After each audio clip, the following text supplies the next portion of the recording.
runtii waxyaabaha aan ku faani karno waxaa ka mid ah markaan meesha nimid waxaan waddanka la soo darsay abaar aad u xun abaartii ugu xumeyd 60 sano ee lasoo dhaafay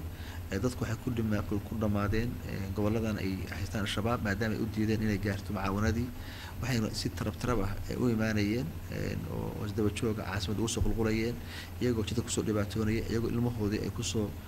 dhinteen qaarkood intay jidka soo socdeen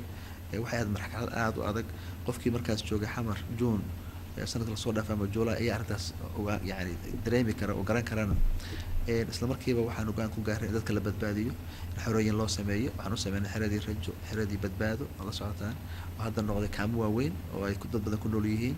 dadka in la badbaadiyo taageero bini aadamna loo fidiyo isla markaasna beesha caalamka loo yani lagu dadaalo in yani la geeyo dhawaaq beesha caalamka oo si ay arrintaasi maadaama ay aad u culus tahay ay nagala qayb qaataan ilaahay fadligiisa waan ku guulaysanay weliba annagoo waqtigaas iyada waxaan uga soo aaday iyadoo bad xiran jiro dhaqaalo aad u xun yahay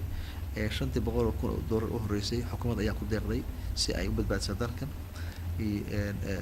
dhibaatooday baaqi international community u jeedinay beesha caalamkuna si fiican ayaa looga soo jawaabay markii naloo soo jawaabayna waxaan ku guulaysanay marka runtii fursad bay ahayd usoo jeedisay beesha caalamka indhaha Soomaaliya taas way sababta keentay in wadamo badani ay si dhab ah Soomaaliya xaaladeeda u fahmaan u ogaadaan u darsaan taas way keentay in مثلا ra'iisul wasaaraha dalka Turkiga uu yimaado admaantan u jeedaan isbedelka dhabta ah مثلا Turkiga ay ka sameeyeen dalka Soomaaliya Soomaaliya waxay noqotay hadda maadaama nabad caasimadan ay nabad noqotay in markaasi ay fursad ay timaado ah in dad badan oo madaxii waddanka ay yimaadaan ilaa laga soo bilaabo Ban Ki-moon ra'iisul wasaareyaal madaxweynayaal wasiirro tiro badani maanta ku soo qulqulayaan dalka taas ayaa keentay marka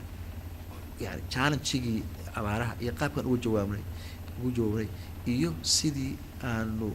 u wajahnay ayaa keentay marka beesha caalamkuna ay tiraado oo Soomaaliya isbedel baa ka socda dhan waxa ka socda xoreyntii xasilintii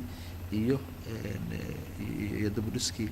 dhanka kalena dee in dadkan la soo gaaro oo gargaar bini'aadnimo la gaarsiiyo oo dhibta ay